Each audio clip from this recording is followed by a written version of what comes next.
जमलेल्या माझ्या तमाम हिंदू बांधवांनो, भगिनींनो आणि मातांनो,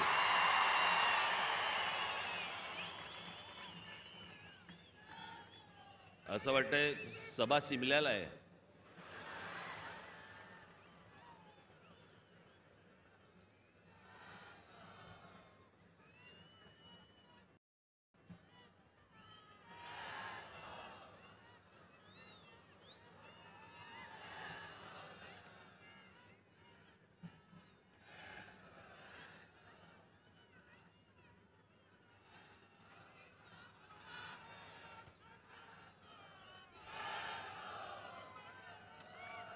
काय बोलणार?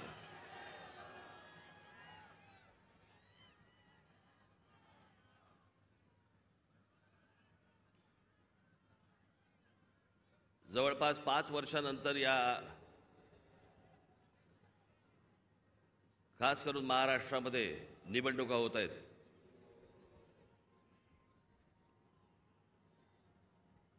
महानगरपालिकेच्या निवडणुका आत्ता होतील असं म्हणता अजूनही होत नाहीयेत.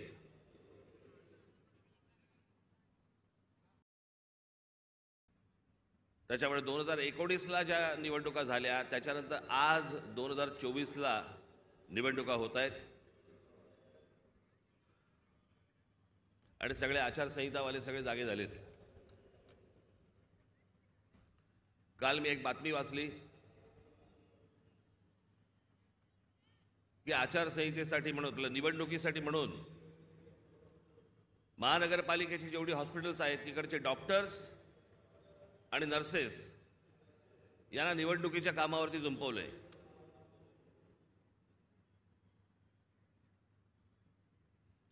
डॉक्टर काय मतदाराच्या नाडी मोजणार काय की नर्सेस काय मतदारांचे डायपर बदलणार? ज्याच्यासाठी म्हणून त्यांची नेमणूक केलेली आहे, ज्या रुग्णांसाठी म्हणून नेमणूक केलेली आहे, तिथे ते नसावेत का? आणि निवडणुका होणार आहेत ही गोष्ट जर समजा निवडणूक आयोगाला माहिती असते ना प्रत्येक वेळेला,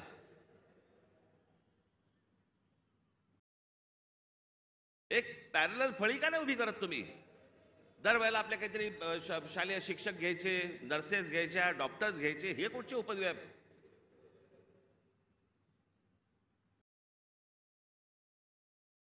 मी आपल्याला आत्ताच सांगतोय, ज्या डॉक्टरांवरती आणि ज्या नर्सेसवरती ही निवडणुकीची जबाबदारी टाकलेली असेल तिथे त्यांनी जाऊ नये. आणि ज्या रुग्णांची सेवा करण्यासाठी म्हणून तुम्ही आयुष्य घालवताय त्या हॉस्पिटलमध्ये परत तुम्ही जा, तिथे काम करा. तुम्हाला नोकरीवरनं कोण काढतं मी बघतो.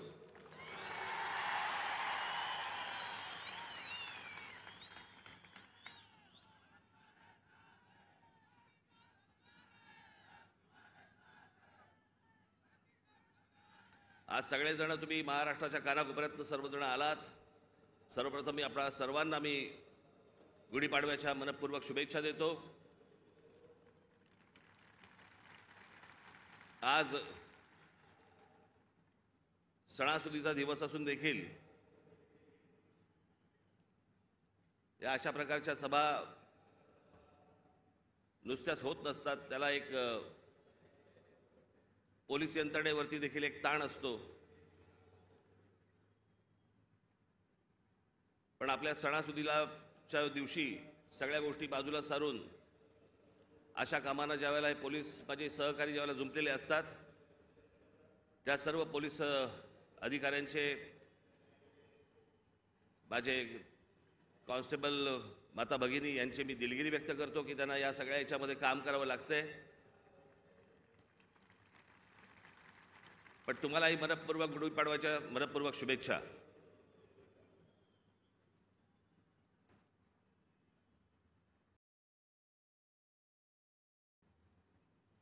जसे तुम्ही ऐकत होतात तसा मीही ऐकत होतो. जसे तुम्ही वाचत होतात तसा मीही वाचत होतो. त्या अमित शहांच्या भेटीनंतर जे काही चक्र सुरू झाली, बरं हे आमचे बांधव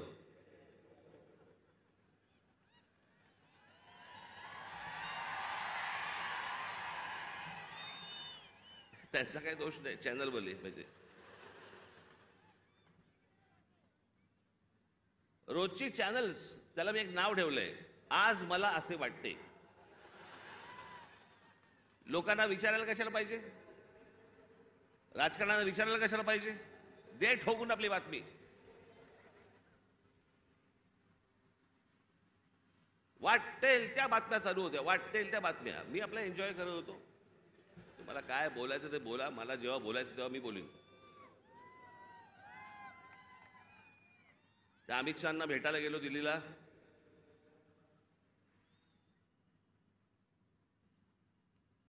तर तिथे अमित शहांना भेटीच्या वेळेला कोण, अमित शहा आणि मी.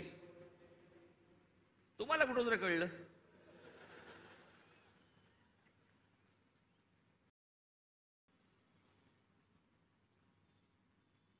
मी तिकडे दिल्लीला पोहोचलो काय, राज ठाकरेंना 12 तास थांबायची वेळ आली. अरे गधड्या, दुसऱ्या दिवशीची भेट होती. 12 तास थांबायची कुठून आली? आदल्या दिवशी पोहोचलो तिथे रात्री. त्यात थांबायचा काय विषय आला? पण हे थांबत नाहीत. मला असे वाटते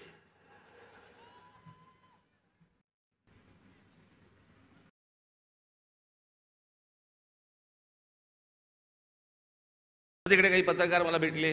मला बोलले साहेब कधी भेटायचं? म्हटलं मला नाही भेटायचं. माझ्याकडे आता सांगण्यासारखं काही नसेल मी काय सांगू, मला सांगा काय बोलू तू. म्हणून मी नाही म्हटलं. मी भेट झाली, तिकडनं विमानतळावरती आलो. इथून जाताना पण वो देखो जा रहे.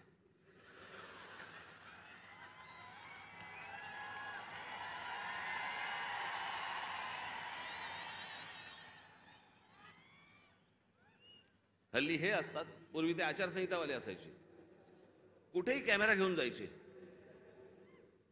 अहो एके दिवशी मी बाथरूमला चाललो होतो. मी विनोदाने सांगत नाहीये, मी खरंच तो माझ्या मागे आला.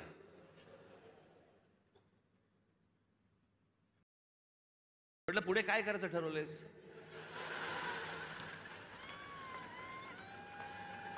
मी म्हटलं आपलं आपणच करायचंय का आपण काही सहकार्य करणार आहात?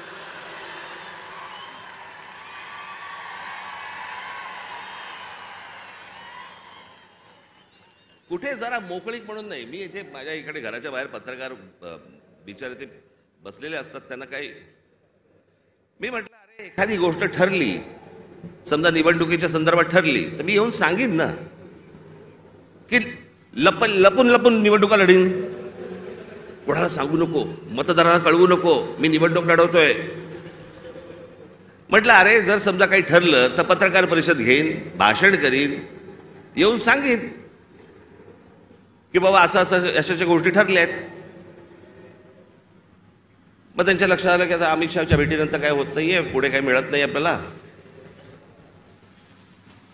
मग आपण तो एपिसोड कसा पुढे न्यायचा, मला असे वाटतेचा. मग राज ठाकरे शिंदेच्या शिवसेनेचे प्रमुख होणार. अरे मूर्खांनो, मला जर व्हायचं असतं तेव्हाच नसतो झालो.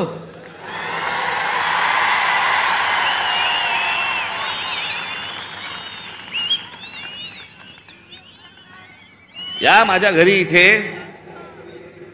जवळपास 32 आमदार, 6-7 खासदार,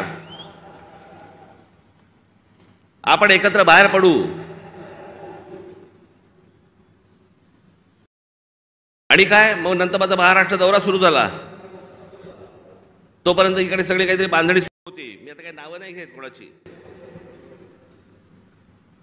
आणि ह्यांना वाटलं मी काँग्रेस मध्ये ज्याला सत्ता होती त्यांची जॉईन होणार बाकीच्यांसारखा.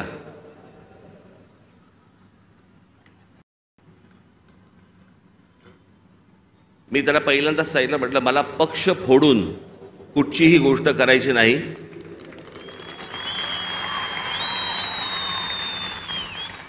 आत्ता म्हटलं माझ्या मनात विचार नाहीये, पण जर उद्या जर समजा मी काही केलं, पाऊल उचललं तर स्वतःचा राजकीय पक्ष काढीन, पण कोणाच्या हाताखाली काम करणार नाही. ही गोष्ट मी माझ्या मनाशी मी खुणगाटच बांधलेली होती. माननीय बाळासाहेब ठाकरे यांच्याशिवाय मी कोणाच्याही हाताखाली काम करणार नाही. तरी त्यातल्या त्या एकाला संधी दिली होती, समजलंच नाही.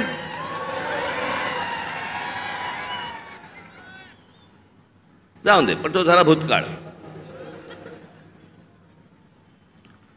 त्याच्यामुळे असल्या कोणत्याही गोष्टींवरती तुम्ही विश्वास ठेवू नका. मी कोणत्याही शिवसेनेचा प्रमुख अध्यक्ष काही होणार नाही. मी जे अपत्य जन्माला घातलेलं आहे महाराष्ट्र नवनिर्माण सेना, याचाच मी फक्त अध्यक्ष राहणार.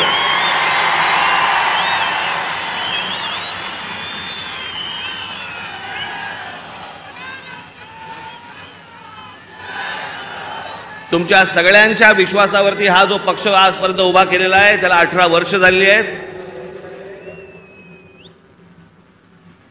ही असली गोष्ट माझ्या मनाला शिवत देखील नाही. पण काय नाही, मी आपला हसत होतो, कारण त्यांचं काही करू शकत नाही आपण. आज मला असे वाटते, वेगवेगळ्या बातम्या, वेगवेगळ्या गोष्टी येत होत्या. मी खरं तर काही गोष्टी लिहून आणल्या होत्या तेव्हा. मग ते काहीतरी जागा वाटप,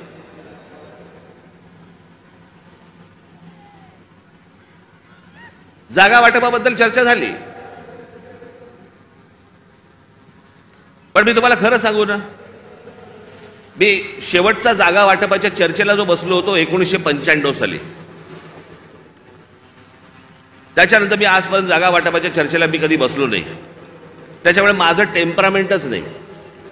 2 तू घे, 4 मला दे, मग ही नको, ती तू घे, तू ही घे, मग मला इथे सरकव, मग ह्याला इथे. मला ते जमत नाही, माझ्याकडनं होणार नाही, माझ्याकडनं जमणार नाही.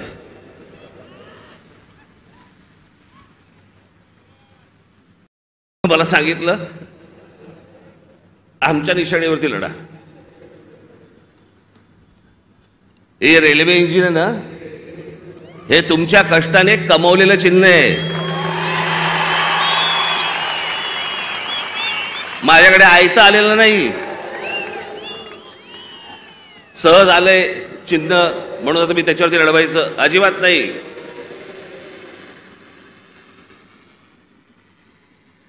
चिन्हावरती कॉम्प्रोमाइज होणार नाही.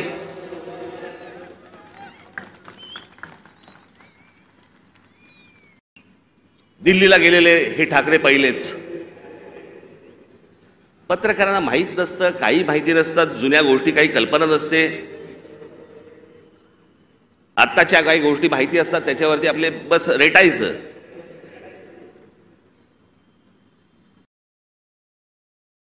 ...1980 साली, मी तुम्हाला मुद्दामून सांगतो, 1980 साली माननीय बाळासाहेब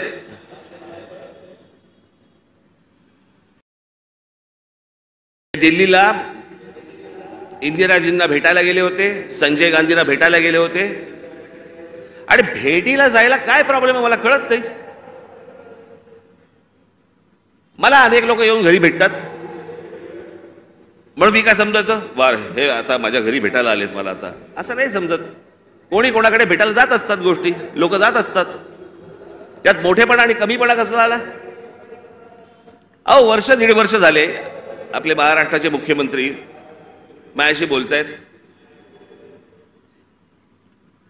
आपण एकत्र आलं पाहिजे, आपण एकत्र काहीतरी केलं पाहिजे. म्हटलं शी,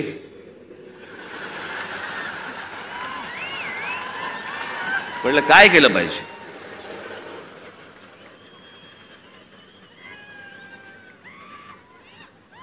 असं वर्ष 1.5 वर्ष ऐकतोय. मग मी शेवटी एक काम केलं. मी म्हटलं बाबा मला समजेना.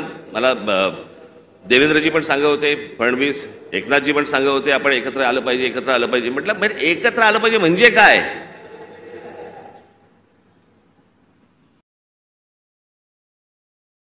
आणि मग त्याच्यात हे सगळे विषय निघाले. मग मी अमित शहांना फोन केला, म्हटलं मला जरा भेटायचं तुम्हाला, हे काय मला चाललंय मला समजत नाहीये, एकदा आपल्याशी बोलून मला काय नक्की ह्यांचं म्हणणं आहे ते मला एकदा कळलं पाहिजे. मग आमचं बोलणं झालं तिकडे. मग इथे आल्यावरती आमच्या तिघांचं बोलणं झालं. मग ते सगळं निशाणीवरती प्रकरण आलं.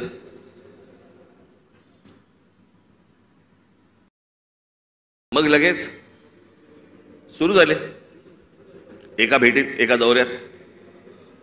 मग आता त्या लाव रे तो व्हिडिओचं काय होणार? मी तुम्हाला पहिली गोष्ट एक सांगतो, थोडीशी पार्श्वभूमी देतो. माझा जन्म ज्या घरात झाला त्या घरामध्ये शिवसेनेचा जन्म झाला.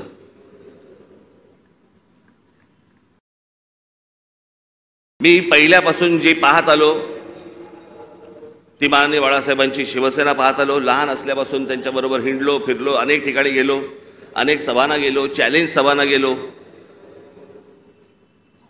त्याच्यामुळे माझ्या आयुष्यातला एकमेव तेव्हाचा पक्ष होता तो म्हणजे शिवसेना. 1984 साली थोडा काही काळासाठी असेल, पण 1988, 89च्या आसपास प्रामुख्याने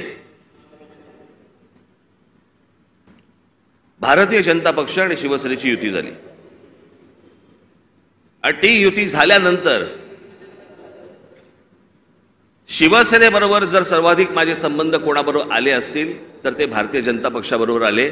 आमच्या गोपीनाथराव मुंडेंबरोबर आले, प्रमोद महाजनांबरोबर आले, आमच्या नितीन गडकरीजींबरोबर आले.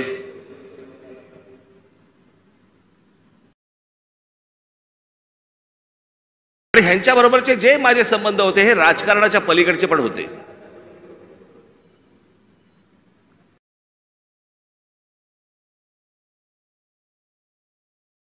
माझा संबंध कधी काँग्रेस राष्ट्रवादीत खूप नंतर, पण काँग्रेसवाल्यांशी माझा तसा संबंध कधी आला नाही. भेटी होत्या, म्हणजे पु ल देशपांडेंच्या भाषेत सांगायचं तर काँग्रेसवाल्यांबरोबर भेटी होत्या, पण गाठी पडल्या त्या भाजपवाल्यांबरोबर.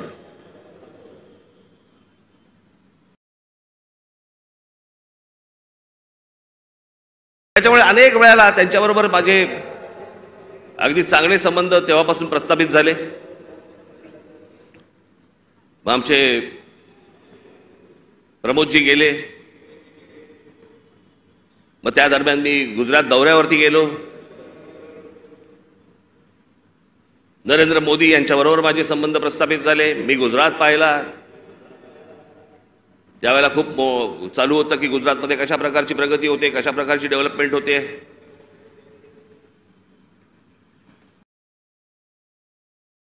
आणि ती सगळी प्रगती, सगळी ती डेव्हलपमेंट मी पाहत होतो. मला माहिती होतं. मी त्याच्यानंतर मी महाराष्ट्रामध्ये जेव्हा आलो, मला पत्रकारांनी प्रश्न विचारले, कसं वाटलं गुजरात? म्हटलं गुजरात डेव्हलप होतंय, पण महाराष्ट्र खूप पुढे आहे.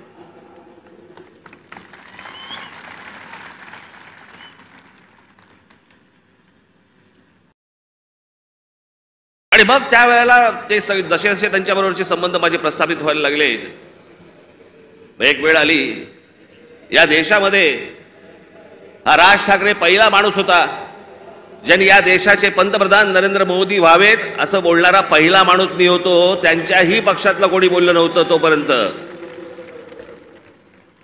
मला असं तेव्हा वाटलं की बाबा आपला एक स्वतःचा विचार असतो,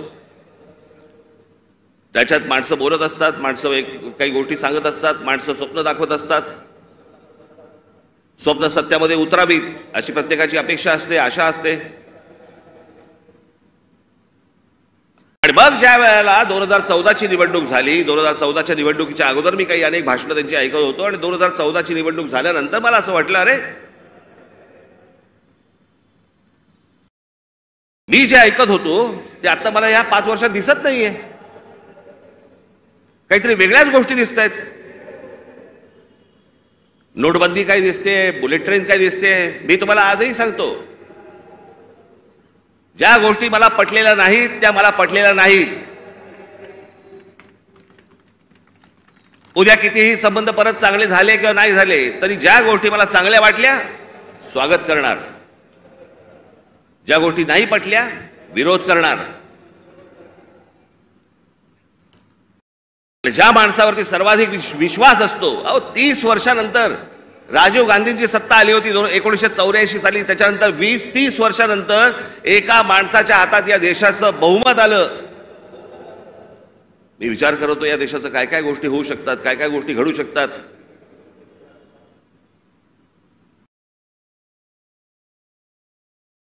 त्यांचा संबंध नसतो ना तुमचा, त्यांच्याकडे तुम्ही दुर्लक्ष करता, दोन शिव्या आसरताना दुर्लक्ष करता. पण ज्यांच्यावरती प्रेम असतं, ज्यांच्यावरती विश्वास असतो, त्याला ज्या वेळेला कुठेतरी तडा जातोय असं दिसायला लागलं,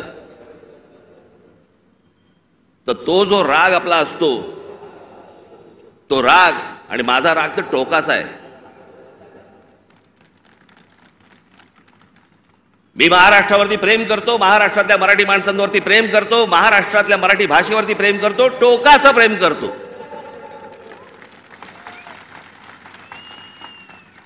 तसं एखाद्यावरती मी जर विश्वास टाकला तर मी टोकाचं प्रेम करतो. पण मला जर समजा तशी गोष्ट दिसली नाही तर मी टोकाचा त्याला प्रतिकार करतो, टोकाचा विरोध करतो. तो टोकाचा विरोध तो 2019 सालच्या माझ्या त्या लावरे तो व्हिडिओचं काय त्याला कोणीतरी टॅगलाईन दिली, लावरे तो व्हिडिओ. पण त्या सगळ्या गोष्टींमध्ये ती गोष्ट तुम्हाला दिसली असेल. होय, टोकाचा विरोध केला मी. पण ज्या ज्या वेळेला त्यांच्याकडनं चांगल्या गोष्टी ज्यावेळेला घडल्या, 370 कलम ज्यावेळेला रद्द झालं, त्यावेळेला अभिनंदन करणारं पहिलं ट्विट माझं होतं.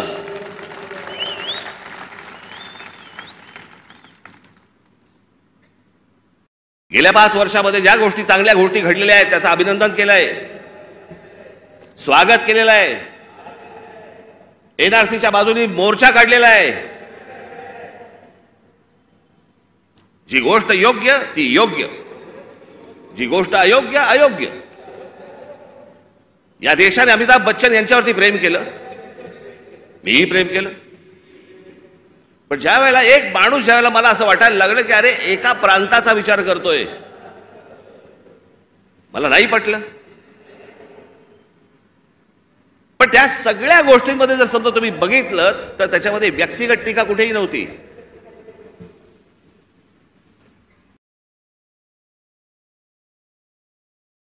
आज उद्धव ठाकरे आणि संजय राऊत ज्या प्रकारची टीका आज नरेंद्र मोदी आणि भारतीय जनता पक्षावरती करतायत, तशी माझी टीका नव्हती. मला काही नको होतं. मला मुख्यमंत्री पद मिळालं नाही म्हणून मी विरोध नाही केला. मला भूमिका पटली नाही म्हणून मी विरोध केला.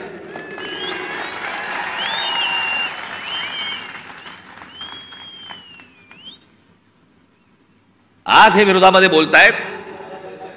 मग ज्या वेळेला मी बोलत होतो त्यावेळेला खिशातले राजीनामे बाहेर काढून माझ्याबरोबर का नाही आलात? त्यावेळेला सत्तेत मिळणारा मलिदा चाटत बसले होते ना.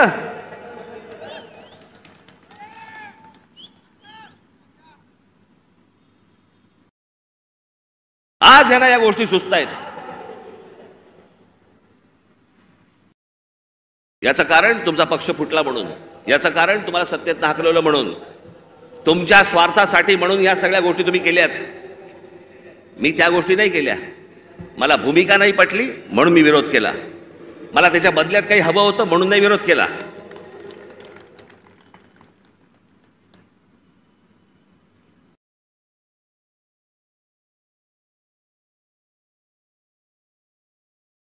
मी आज काही तुमच्यासमोर फार लंब चौडं काहीतरी बोलायला आलो नाहीये. तुमच्या ज्या काय अपेक्षा आहेत, तुम्हाला काय हवंय ते सांगण्यासाठी आणि मांडण्यासाठी म्हणून मी तुमच्या समोर आलोय आज.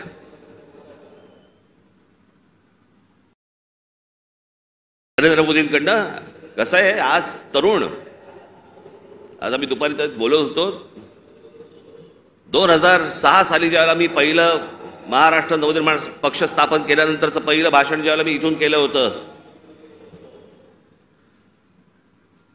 त्यावेळेला मी असं म्हटलं होतं, ज्याच्यावरती अनेक लोकांनी चेष्टा केली.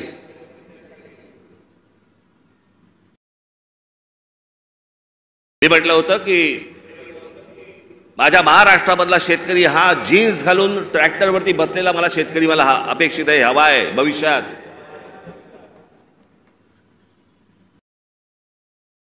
दोन 2006 पासून ते युग सुरू झालं होतं.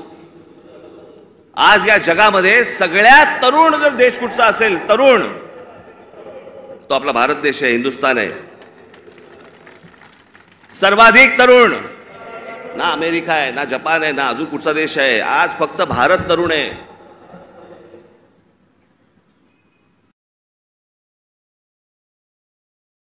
या तरुणांना, या तरुणींना शिक्षणाची गरज आहे, चांगल्या शिक्षणाची गरज आहे, तंत्रज्ञानाची गरज आहे.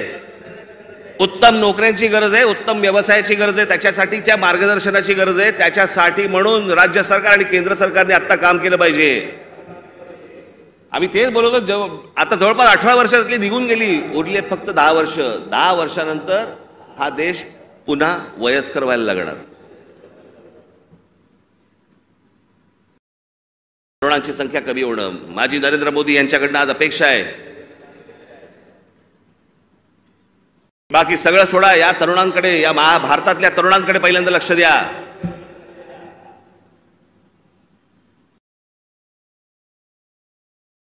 हेच ते फ्युचर आहे, हेच ते भविष्य आहे.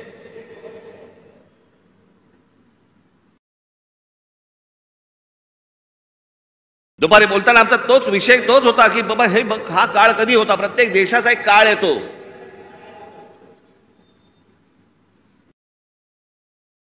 जसं जपानमध्ये एक काळ आला. जपानमध्ये ज्यावेळेला काळ आला त्यावेळेला तिकडे त्या अनेक कंपन्या उभ्या राहिल्या, सोनी पासून होंडा पासून काय काय अनेक गोष्टी सगळ्या उभ्या राहिल्या.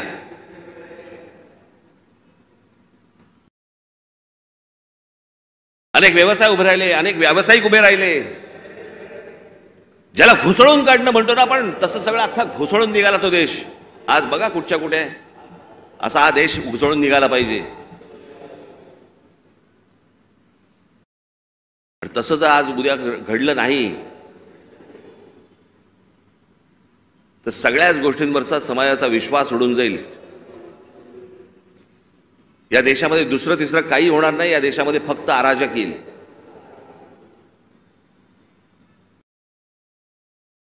जर नोकऱ्या उपलब्ध झाल्या नाहीत, जर व्यवसाय उपलब्ध झाले नाहीत, लोकसभेमध्ये सांगितलं गेलं की या देशामध्ये जवळपास 6 लाख उद्योगपती व्यापारी हे हा देश सोडून गेले. 6 लाखाचा अर्थ काय होतो? हा तर अधिकृत आकडा आला आपल्याकडे, पण हे यापुढे होता कामा नये. या देशातल्या तरुणांकडे पाहणं गरजेचं आहे. महाराष्ट्र ज्या प्रकारचा कर भरतो केंद्राला, त्याच्या मोबदल्यात महाराष्ट्राला मोठा वाटा हा महाराष्ट्राला आला पाहिजे. याच्यासाठी म्हणून आज नरेंद्र मोदींकडनं माझी अपेक्षा आहे.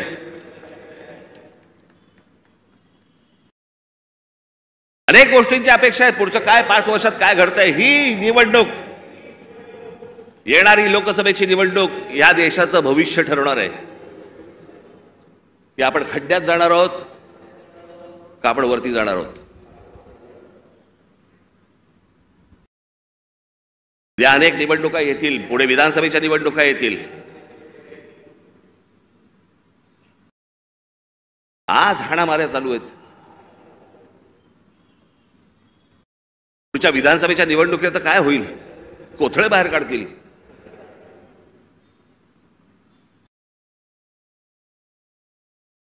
याचं कारण मी मागच्या तुम्हाला आठवतं, मी बोललो होतो तुम्हाला इथेच गेल्या वर्षीच्या सभेमध्ये का त्याच्या गेल्या वर्षी सभेमध्ये, तर आठवत नाही. महाराष्ट्रात कॅरम चुकीचा फुटला गेलाय. कोणाच्या सोंगट्या कोणाच्या भोकात आहेत तेच कळत नाही.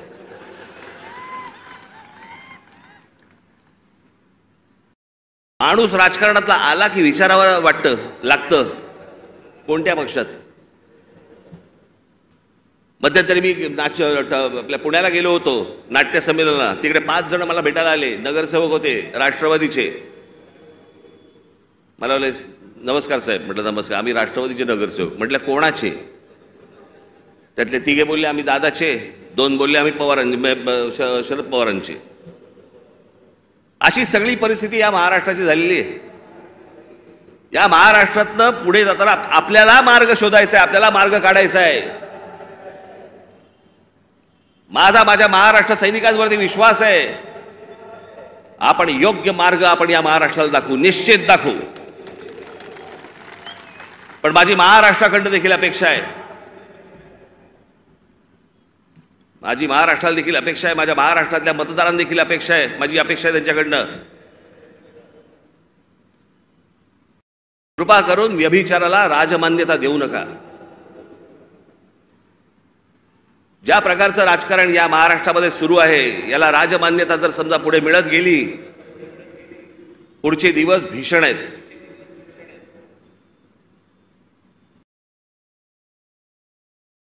पण या आजच्या सगळ्या परिस्थितीमध्ये जेव्हा सगळ्या बाजूनी मी जेव्हा पाहतो त्यावेळेला मला असं वाटतं की आज किमान पुढच्या 5 वर्षांसाठी देखील विषय आपल्याला पुढच्या 50-100 वर्षांचा करायचा असतो.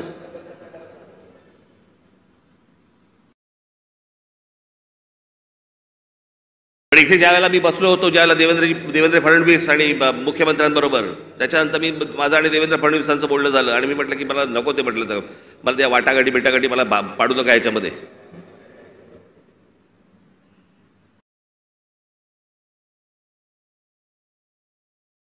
म्हटलं तुम्हाला मी आज सांगतो, म्हटलं त्या राज्यसभाही नको आणि ती विधान परिषदही नको.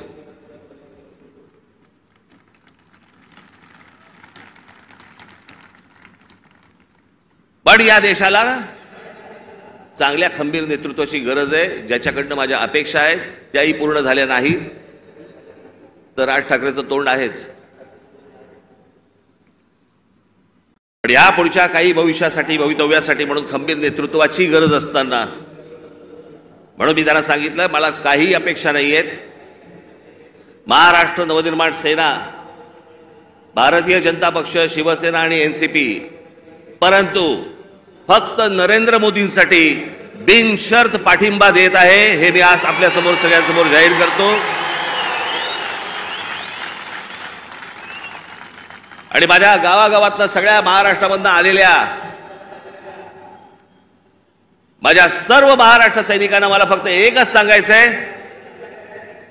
विधानसभेच्या तयारीला लागा, जोरात विधानसभेच्या तयारीला लागा. पुढच्या गोष्टी पुढे आपण कसलाही विचार न करता आत्ता बांधणीचा विचार केला पाहिजे आपण. आणि त्याच्यासाठी म्हणून मी तुम्हाला महाराष्ट्रभर सगळ्या ठिकाणी भेटण्यासाठी लवकरच आपल्यासमोर येत आहे. आज जे काही मला मांडायचं होतं हे आपल्यासमोर आज मांडलेलं आहे. उद्या अजून जर समजा समोरच्यांची पकपक झाली तर अजून माझी दारं खिडक्या उघड्या करायला तोंडाच्या मी मोकळा आहे. आपण निश्चिंत राहा, जिथून आलेला आहात तिथून व्यवस्थित जा. जाताना आपण व्यवस्थित गाडीने ज्या आलेला आहात गाड्या नीट सांभाळून चालवा. घरचे लोक आपली वाट पाहत असतील. पुन्हा एकदा मी आपल्याला सर्वांना मी गुढीपाडव्याच्या मनपूर्वक शुभेच्छा देतो आणि आपणा सर्वांची मी रजा घेतो. धन्यवाद. जय हिंद, जय महाराष्ट्र. धन्यवाद राजसाहेब. प्रत्येप्रमाणे माहीम विधानसभेचे सर्व आपले महाराष्ट्र सैनिक आपला सन्मान करतील. शाल, श्रीफळ आणि मंगल कलश ठेवून आज गुढीपाडव्याच्या शुभदिनी आपला सत्कार करतील. सन्मान.